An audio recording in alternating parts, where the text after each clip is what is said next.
భిన్నంగా రిఫ్లెక్ట్ అవ్వటానికి కారణాలుగా మనం ఆలోచించాలి.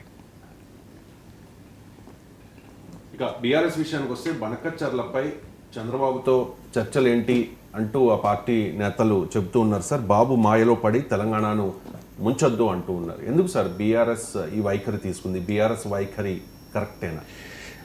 అదికి పట్ట బాబు మాయలో పడకండేనే బీఆర్ఎస్ రేవంత్ అంటుంది. జగన్ మాయలో మీరు పడ్డారు, తెలంగాణ ముంచారని చెప్పి రేవంత్ రెడ్డి అంటున్నాడు. ఇవాళ చూడండి, మీరు పత్రికల్లో పతాక శీర్షికల్లో మీరే తెలంగాణకు అన్యాయం చేశారు, 3000 టీఎంసీలు గోదావరిలో ఉన్నాయి, తీసుకుపోండి అని కేసీఆర్ఏ చెప్పాడు, అందువల్ల అసెంబ్లీలో చర్చిద్దాం రా అని కూడా రేవంత్ రెడ్డి సవాల్ విసురుతున్నాడు మీకు.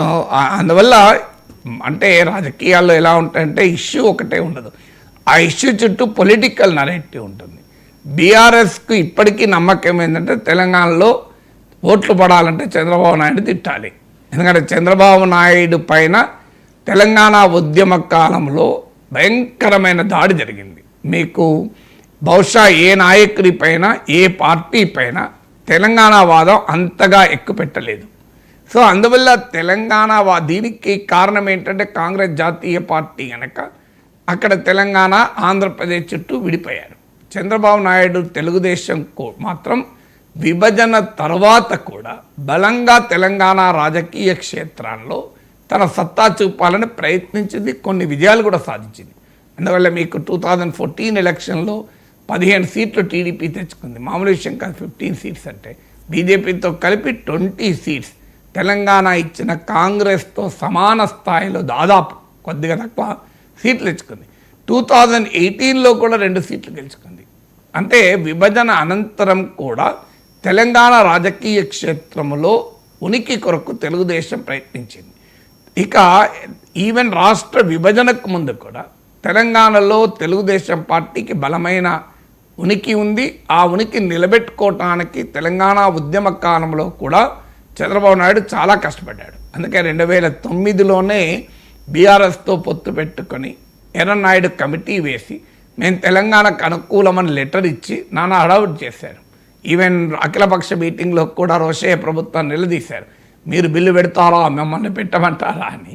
కానీ వైఎస్ఆర్ కాంగ్రెస్ పార్టీ జగన్మోహన్ రెడ్డి ఫోకస్ ఎప్పుడూ తెలంగాణపై లేదు. సో ఉమ్మడి రాష్ట్రం అలాగే ఉంటే ఏమయ్యేదో కానీ, ఎందుకంటే జగన్మోహన్ రెడ్డి కాంగ్రెస్తో విడిపోయి ఆయన సొంత పార్టీ పెట్టుకొని ఆయన ఎమ్మెల్యేలు ఆంధ్ర ప్రాంతంలోనే రాజీనామా చేసి ఉప ఎన్నికలకు వెళ్ళారు. ఆ తర్వాత ఆయన జైలుకి వెళ్ళడము, రాష్ట్ర విభజన. ఈ సమయంలో తెలంగాణ రాజకీయ క్షేత్రంలో జగన్మోహన్ రెడ్డికి పెద్దగా పని లేకుండే. ఇక రాష్ట్రం విడిపోయిన మరుక్షణము వైఎస్ఆర్ కాంగ్రెస్ తెలంగాణ రాజకీయాల నుంచి నిష్క్రమించింది. వాస్తవంగా వైఎస్ఆర్ కాంగ్రెస్ కూడా 2014లో ఖమ్మం ఎంపీ సీట్ గెలుచుకుంది. పొంగులేటి శ్రీనివాసరెడ్డి అప్పుడు ఎంపీ, తర్వాత ఎమ్మెల్యేలు కూడా గెలుచుకున్నారు. అయినా కూడా ఒక కాన్షియస్ డెసిషన్ తీసుకొని జగన్మోహన్ రెడ్డి తెలంగాణ రాజకీయాల నుంచి విరమించుకున్నాడు. సో అందువల్ల చంద్రబాబు నాయుడు పైన సహజంగానే తెలంగాణలో ఆయన చుట్టూ రాజకీయం నడుస్తుంది. సో అందువల్ల ఇప్పటికీ హైదరాబాద్ నగరంలో ఉన్న డెమోగ్రఫీ రీత్యా సీమాంధ్ర ప్రాంతానికి చెందిన వారు గణనీయమైన సంఖ్యలో ఉండడము, ఇన్ఫర్మేషన్ టెక్నాలజీ వల్ల చంద్రబాబు నాయుడు అభిమానించే సెక్షన్ ఉండడము, ఈ కారణాల రీత్యా Chandrababu Naidu still relevant in Telangana.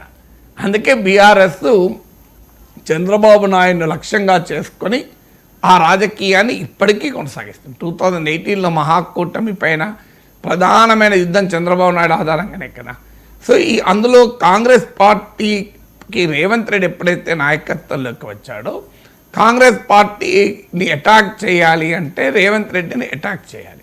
So Revanth రెడ్డిని అటాక్ చేస్తానికి ఈయన ఆర్ఎస్ఎస్లో పనిచేశారు, ఏబీవీపీలో పనిచేశారు కనుక బీజేపీతో క్లోజ్ అని, చంద్రబాబు నాయుడు దగ్గర పనిచేశాడు కనుక చంద్రబాబు నాయుడుకు అనుకూలంగా ఉంటాడు అని. అందుకే రేవంత్ రెడ్డి ఏమంటున్నాడు కదా, నా స్కూలింగ్ బీజేపీలో, కాలేజ్ బాబు దగ్గర, కొలువు మాత్రం రాహుల్ గాంధీ దగ్గర అని. సో అందువల్ల రేవంత్ రెడ్డిని టార్గెట్ చేసడానికి చంద్రబాబు నాయుడుకు రేవంత్ రెడ్డికు పూర్వరంగంలో ఉన్న సంబంధము అనుబంధము ఒక ఇష్యూగా బీఆర్ఎస్ చేయదలుచుకుంది. అందులో రేవంత్ రెడ్డి మొదటి నుంచి కూడా తాను చంద్రబాబు నాయుడు నుంచి దూరమై కాంగ్రెస్ పార్టీలో చేరిన నాడు కానీ తెలుగుదేశాన్ని వదిలిన తర్వాత కానీ ఏనాడు టీడీపీకి వ్యతిరేకంగా చంద్రబాబు నాయుడు పైన వ్యతిరేకంగా ఆయన ఎప్పుడు స్టేట్మెంట్లు ఇవ్వలే. తన పాస్ట్ను డిజోన్ చేసుకోలే. చాలామంది నాయకులు నిన్నదాకా ఒక పార్టీలో ఉంటారు, బయటికి వచ్చుతోనే ఆ పార్టీనే టార్గెట్ చేసుకుంటూ మాట్లాడుతూ ఉంటారు. మీకు ఇలా రాజకీయ నాయకులు చాలామంది కనబడతారు, నిన్నటిదాకా అదే పార్టీలో ఉంటారు, సడన్గా పార్టీ మారడంతో తమ గతమంతా మర్చిపోయి ఒక భయంకరమైన దాడి ఆ పార్టీ పైన, ఆ నాయకత్వం పైన చేస్తూ ఉంటారు. ఇక ఆంధ్రప్రదేశ్లో జగన్మోహన్ రెడ్డికి నెంబర్ 2గా, రాజకీయాల్లో నెంబర్ 2, కేసుల్లో నెంబర్ 2, A2. సో ఉన్నటువంటి విజయసాయి రెడ్డి ఇప్పుడు మీకు రోజు జగన్ పైన అటాక్ చేయడం లేదా? వైఎస్ షర్మిల రోజు జగన్ పైన అటాక్ చేయడం లేదా? కానీ రేవంత్ రెడ్డి మాత్రం మొదటి నుంచి కూడా ఆ ప్రిన్సిపల్ స్టాండ్ తీసుకున్నాడు. ఎస్, నేను చంద్రబాబు నాయుడు దగ్గర పనిచేసింది నిజం, తెలుగుదేశంలో నాకు మంచి అవకాశాలు ఇచ్చింది నిజం, ఐ రెస్పెక్ట్ మై పాస్ట్, నా గతాన్ని గౌరవిస్తాను అని అన్నాడు. ఇవాళ పత్రికలు కూడా వచ్చింది చూడండి. సోనియాను బలపరచడానికి బాబును వదులుకున్నాను అన్నాడు తప్ప బాబు నాకు ద్రోహం చేశాడు, బాబు దుర్మార్గుడు అని ఎక్కడా లే. సో అందువల్ల రేవంత్ రెడ్డి చంద్రబాబు పట్ల ఉన్న ఈ సానుకూల కోట్ సానుకూల వైఖరిని ఆయుధంగా చేసుకోవాలన్నది బీఆర్ఎస్ లక్ష్యం. కానీ తెలంగాణ ముఖ్యమంత్రి, తెలంగాణలో రాజకీయాలు చేయాల్సిన వ్యక్తి తన రాజకీయ మనుగడ కొరకు చూసుకుంటాడు తప్ప చంద్రబాబు నాయుడుతో ఉన్న సంబంధాలు చూసుకోడు కదా. వ్యక్తిగత సంబంధాలు, అనుబంధాలు వేరు, మీకు రాజకీయాలు వేరు. ఎందుకంటే తెలుగుదేశం పార్టీకి ఉన్న ప్రత్యేకత ఏంటంటే తెలంగాణ ప్రాంతంలో ఆ పార్టీ నుంచి బయటికి వచ్చి వేరే పార్టీలో చేరిన ఎవరు కూడా తెలుగుదేశం పట్ల ఒకరిద్దరు మినహా ఎప్పుడైనా ఉంటారు.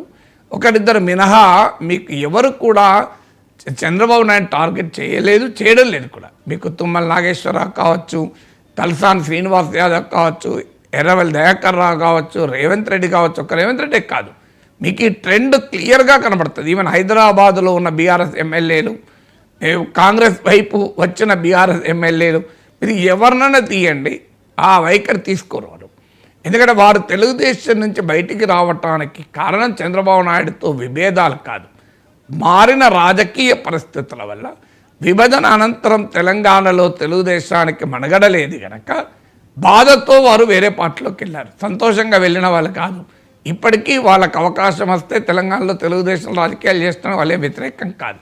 సో ఈ పొలిటికల్ కాంటెక్స్ట్ రీత్యా రేవంత్ రెడ్డిని టార్గెట్ చేయడానికి కూడా చంద్రబాబు నాయుడు టార్గెట్ చేయడం. రేవంత్ రెడ్డి నాయకుడిగా లేని రోజుల్లో, ఉత్తమ్ కుమార్ రెడ్డి నాయకుడిగా ఉన్నప్పుడు కూడా మహాకూటమి పైన 2018 ఎన్నికల్లో చంద్రబాబు నాయుడు భుజాల పైన తుపాకి పెట్టే మహాకూటమిని బీఆర్ఎస్ కలిసింది కదా. సో అందువల్ల ఇప్పటికీ కూడా చంద్రబాబు మాయలో పడకండి అనటానికి కారణం. అందుకే రేవంత్ రెడ్డికి ఒక ఆయుధం ఏం దొరికిందంటే కేసీఆర్ మీకు రోజా ఇంట్లో తిన్న చేపల పులుసుతో ఒక ఆయుధమైంది. తర్వాత జగన్మోహన్ రెడ్డికి ప్రగతి భవన్లో ఇచ్చినటువంటి మంచి మర్యాదలు కారణమైంది. మరి జగన్తో మీ సంబంధాల సంగతి ఏంటి? ఎందుకంటే బీఆర్ఎస్కు జగన్కు మధ్య సత్సంబంధాలు అందరికీ తెలిసిన విషయమే. ఇప్పటికీ కూడా బీఆర్ఎస్ నాయకత్వం, ఈవెన్ కేటీఆర్ వ్యాఖ్యలు కూడా జగన్ పట్ల వ్యతిరేకత ఎక్కడ వ్యక్తం కాదు. సో అందువల్ల బీఆర్ఎస్కు వైసీపీకి ఉన్న సంబంధాన్ని రేవంత్ రెడ్డి టార్గెట్ చేస్తూ వస్తున్నాడు. అందువల్ల ఇది మీకు ఒక ఇష్యూ ఏదున్నా, అది బనకచర్ల కావచ్చు, ఇంకోటి కావచ్చు, దాని చుట్టూ వారి పొలిటికల్ నరేటివ్స్ ఉంటాయి, పొలిటికల్ పర్సెప్షన్స్ క్రియేట్ చేయాలి. అందులో భాగమే ఇంకా చంద్రబాబు నాయుడు తెలంగాణ రాజకీయాల్లో మనకు రోజు వినిపిస్తూ ఉంటాడు.